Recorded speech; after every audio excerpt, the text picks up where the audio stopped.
열왕기하서 6장 1절에서부터 7절까지입니다. 엘리사 선지자가 가르치는 신학생들, 선지생도들의 숫자가 점점 불어납니다. 공간이 좁아집니다. 숙식 공간이 불편합니다. 그렇다고 해서 누가 대신 와서 그걸 지어줄 수 있는 그런 후원자도 없습니다. 그래서 이 선지생도들이 우리가 한번 스스로 강당도 넓히고 기숙사도 넓히고 좀 이렇게 해보자, 그런 생각을 가지게 되었습니다. 오늘날도 마찬가지겠죠. 우리가 하나님의 일을 하는 데 있어서 필요한 공간들 만들기 위해서 어떤 일을 우리가 할 수가 있을 것입니다. 1절에 보면 거주하고 있는 이곳 넓히기 위해서 이 일을 시작하고자 합니다. 이것은 하나님의 일입니다. 예배를 위한 일입니다. 성경 교육을 위해서 하고자 하는 일입니다. 그런데 이 학생들이 강력하게 요청하는 게 한 가지가 있었어요. 엘리사가 같이 동행해 주었으면 좋겠다 하는 겁니다. 지금 벌목하러 가는 거죠. 엘리사는 나무를 베는 그런 전문가가 아닙니다. 그러함에도 불구하고 엘리사가 함께 가주기를 바랬던 것은 선지자가 함께함으로 하나님이 이 일 가운데 함께 해주심을 간절히 바라는 그런 믿음이 있었기 때문입니다. 엘리사가 무슨 기술이 있고 돈이 있었던 것이 아닙니다. 그가 함께하면 우리가 일을 잘 마칠 거다, 그런 하나님을 향한 마음, 그것 때문에 선지자를 간절히 요청을 한 것입니다. 1절에서부터 보면 1절에도 엘리사, 2절에도 엘리사, 3절에도 엘리사, 6절에는 하나님의 사람, 계속해서 엘리사를 부르는 거예요. 반복되는 이 단어가 굉장히 중요한 겁니다. 그것은 엘리사의 손에 있는 도움이 아니라 엘리사와 함께하는 하나님이 함께하기를 바라는 마음이었을 겁니다. 아마 교인들이 목회자의 신방을 원하는 것도 저는 그런 뜻이라고 생각을 합니다. 신방을 원하든지 식사를 함께 같이 하기를 원하든지 그것은 다른 이유가 없을 거예요. 하나님이 나와 함께 하기를 바라는 마음으로 그렇게 초청을 해서 그런 시간을 갖는 거예요. 그게 믿음이고 그게 귀한 일입니다. 오늘 이 선지생도들이 그렇게 한 거예요.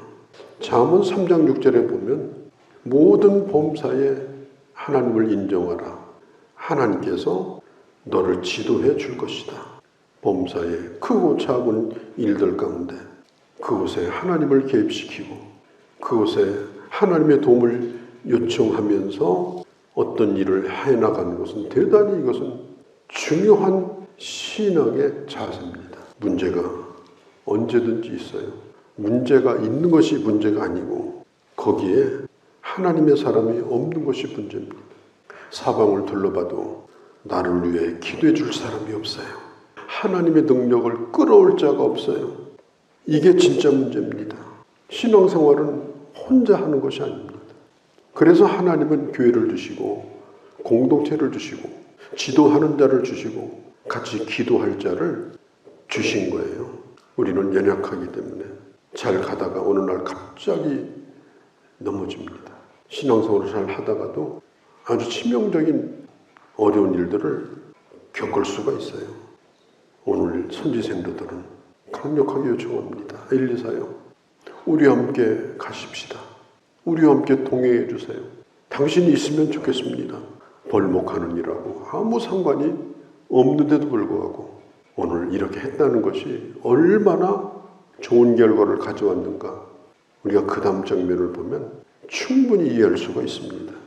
오늘 이 얘기는 우리가 동화에서 듣던 금도끼, 은도끼 얘기가 아닙니다.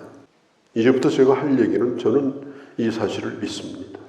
우리가 중력의 영향을 받고 땅에 서 있지 않습니까? 모든 건 중력의 영향을 받아요. 어떤 거든지 다 가라앉게 돼 있어요. 그런데 오늘 성경은 그 도끼 머리가 물속에 가라앉았어요. 이것은 자연법칙입니다. 그런데 그게 떠올랐어요.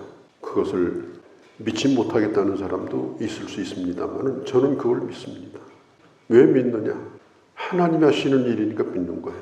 천지를 창조하신 하나님, 오늘 나를 나되게 하신 하나님, 나라는 존재가 이 세상에 어디 있었던 적이 있습니까? 나 같은 사람이 수억 년 동안 어디 산 적이 있어요? 이 세상에 내가 존재해가지고 주님을 섬기면서 땅에 발을 밟고 이렇게 수십 년 존재하는 게 세상의 기적 가운데 나만큼 큰 기적이 없는 겁니다. 하나님이 주시는 하루하루가 기적입니다. 그런데 도끼가 떠오르는 것을 못 믿을 이유가 뭐가 있겠습니까? 하나님은 큰일만 하시는 하나님이 아니에요. 하나님은 전능하신 능력으로 적은 일도 하십니다. 하나님은 영원하신 하나님만이 아니에요. 순간순간 모든 일 가운데 개입하셔서 한 개인 개인의 삶 가운데 일하시는 하나님이셔요. 도끼가 물속에 떨어졌어요. 그 순간 선지생도들이 소리를 지릅니다. 이게 빌려온 거거든요. 그 당시 이 도끼는 굉장히 귀한 거고 그리고 비싼 겁니다. 그걸 빌려줬다고 하는 것은 상당히 호의를 베푼 거예요. 빌려준 것만 해도. 그런데 그게 물속에 빠졌어요. 왜 이들이 탄식을 했을까요? 이거 배상해 줘야 돼요. 집 짓는 것이 아니라 지금 있던 집도 지금 날아갈 상황이 됐어요. 선지생도들 가운데는 가난한 사람이 많아요. 우리가 전에 봤잖아요. 어떤 선지생도가 젊어서 죽었는데 집에 가보니까 먹을 것이 없었어요. 이게 배상을 해야 되는 건데 이 배상하는 것은 쉬운 일이 아니었습니다. 이런 말이 있어요. 하나님은 우주를 창조하신 분이지만 하나님은 바늘도 찾으시는 하나님이다. 우리는 하나님이 너무나 크시기 때문에 큰 일만 한다고 생각하죠.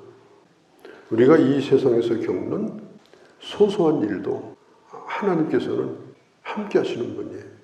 우리가 일상에서 겪는 그런 일들, 그런 것들에 대하여 하나님은 관심을 가지고 계신 겁니다.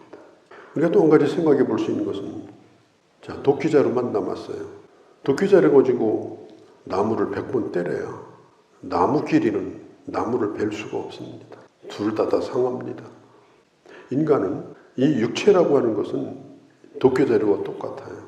인간을 인간되게 능력 있게 만드는 것은 인간의 영적인 부분입니다. 이 영적 부분이 건강하지 못하다든지 날이 무뎌가지고 나무인지 도끼인지 모를 정도로 분간이 없는 그런 상태라면 그거 가지고 하나님이 단 한순간도 쓰실 수가 없어요. 하나님이 도끼자루를 붙들고 있는 것은 도끼날이 있기 때문에 붙잡으시는 거예요. 내가 육신적으로 아무리 건강하고 잘 살고 뭐 권세 있고 그렇다고 해서 하나님이 나를 쓰시느냐? 아니에요. 그것만 가지고는 아무 소용이 없습니다. 휘두를수록 자기도 힘들고 남도 힘든 거예요. 지금 여기 보세요. 아무 일도 못하잖아요. 그리고 그걸 잃어버리니까 지금 탄식을 하잖아요. 내가 하나님의 일을 하고 내가 이 세상을 살아갈 때 내 영혼이 이렇게 되어진 것에 대하여 우리는 탄식을 해야 됩니다. 하나님의 일은 인간의 꾀를 가지고 할 수가 없어요. 하나님의 손에 붙들림 바 되어져야 돼요. 하나님이 나를 쓰시도록 나를 내놓아야 돼요. 그렇게 해야 내가 쓰임을 받고 지극히 연약한 자라 할지라도 하나님이 나를 쓰시는 것을 내 스스로가 경험할 수 있고 그리고 그걸 통해 하나님의 일을 이루시는 겁니다. 계시록 2장에 보면 에베소 교회가 일도 열심히 하고 에베소 교회가 잘한 것이 뭐냐? 일 잘한 거예요. 얼마나 일을 잘했나 몰라요. 그런데 가장 중요한 걸 잃어버렸어요. 그것이 뭐냐?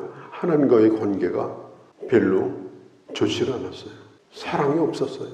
주님을 사랑하는 마음으로 일을 해야 되는데 그게 없었어요. 그러니까 주님이 말씀하는 거예요. 그걸 어디서 잃어버렸는지 찾으라. 그리고 회개해라. 찾아야 되는 겁니다. 이때 선지자가 필요한 겁니다. 엘리사요, 어떻게 하면 좋겠습니까? 하나님의 사람이 거기 있으니까 물을 수 있는 거예요. 엘리사가 묻습니다. 도대체 어디에서 빠뜨렸느냐? 자세히 얘기를 해줍니다. 그때 선지자가 떨어져 있는 나뭇가지 하나를 집어다가 그 연못에 던지는데 놀랍게도 빠뜨렸던 그 도끼머리가 물 위로 떠오르게 됩니다. 이건 저절로 떠오른 것이 아니라 하나님이 떠오르게 하신 것입니다. 오늘 7절에 보니까 선지생도가 손을 내밀어 그 도끼를 잡았습니다. 우리가 인생을 살면서 사소한 일을 많이 겪고 살아요. 남들 볼 때는 참 작은 일이지만 그것이 그 사람에게는 죽고 사는 문제일 수가 있어요. 이런 어려움들을 얼마든지 겪을 수가 있습니다. 남은 나를 잘 모릅니다. 내 상태가 어떤지, 내 집에 무슨 일이 있는지. 그러나 그 당사자들은 그게 심각하고 어렵습니다. 그리고 문제는 스스로 물에 빠진 그 도끼가 물 위로 나올 일은 없다는 겁니다. 하나님만이 그 문제를 풀 수가 있고, 그리고 하나님은 믿음을 가지고 하나님 앞에 도움을 구하는 자에게 응답하신다고 하는 사실입니다. 또 한 가지 우리가 기억할 것은 이 나무가 뭐냐? 이 나무는 영적으로 십자가를 의미합니다. 십자가는 어떤 능력이 있느냐? 떠오르게 하는 능력이 있습니다. 이 세상은 어떤 세상이냐? 모든 걸 다 물에다 던져서 전부 가라앉혀 버립니다. 이 세상 싸움은 다 그런 거예요. 저 사람이 떠오르면 안 된다. 저 사람이 지금 인기다. 저 사람이 지금 여론이 좋다. 아무래도 지금 저 사람이 뭐가 될 것 같다. 그러면 벌떼처럼 달려들어가지고 물속에다 지금 익사시키려고 뭐 갖은 비방을 하고 갖은 나쁜 뉴스를 퍼뜨리고 이렇게 해가지고 전부 다 물속에 다 빠뜨리는 게 이 세상이에요. 이 세상은 그래서 나쁜 뉴스로 가득 차 있어요. 그 뉴스가 뭐냐? 다 가라앉히는 뉴스들이에요. 그런 것에 자꾸 깊이 빠지면 나도 함께 가라앉아요. 복음은 떠오르게 하는 겁니다. 복음은 가라앉았던 사람을 떠오르게 해요. 절망했던 사람을 떠오르게 해요. 지옥 갈 사람을 떠오르게 해요. 왜냐? 복음은 기쁜 소식이기 때문에, 살리는 소식이기 때문에. 오늘 가라앉아 있는 사람들이 이 세상에 너무나 많습니다. 그들을 건져낼 방법은 주님의 십자가가 아니고서는 그 어떤 것도 존재하지 않습니다. 그 어떤 것으로도 되지 않습니다.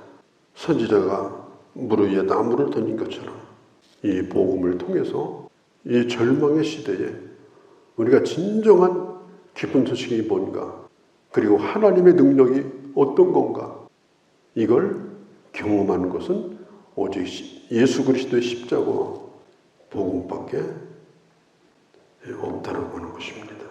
오늘도 우리의 삶 속에 응답하시는 하나님은 가라앉은 자를 건져내어 하늘의 사람으로 만드시는 하나님은 오늘도 우리의 기도를 기억하시고 그 문제가 하나님을 경험하는 기회가 되게 하시고 하나님을 만나는 기회가 되게 하시는 거예요. 나도 그렇고 지금 어려움을 당하는 그분들도 마찬가지예요. 그들에게 가서 주님을 말해야 됩니다. 예수 믿으라고 해야 됩니다. 주님 붙잡으라고 해야 되는 거예요. 죽어가고 있는데 이 말 한마디도 못하고 온갖 세상에 나쁜 소식은 다 갖다가 쏟아부으면서 사람들을 가라앉혀버리는 일을 한다면 이건 우리가 할 일이 아닙니다. 오늘도 하나님이 주시는 이 귀한 사명, 주님으로 말미암아 사람들도 건져내는 이런 놀라운 역사를 체험하며 또 순종하며 살아가는 그런 주의 자녀들이 되어주시기를 바랍니다. 거룩하신 우리 아버지, 오늘 우리가 살고 있는 이 삶의 현장은 끊임없이 지금 침몰하고 가라앉고 악담과 거짓 뉴스로 지금 가득 차가고 있습니다. 이 시대의 희망이 뭡니까? 이 시대의 진정한 저들을 살릴 수 있는 기쁜 소식이 뭡니까? 바다 같은 이 세상의 물에 예수 그리스도의 십자가를 던질 수 있는, 예수 그리스도의 복음을 통해서 가난진 자를 살려내어서 하늘의 사람이 되도록 만드는 그 역사를 이뤄나가는 우리 교회가 되게 하시고 저희 모두가 되게 하여 주시옵소서.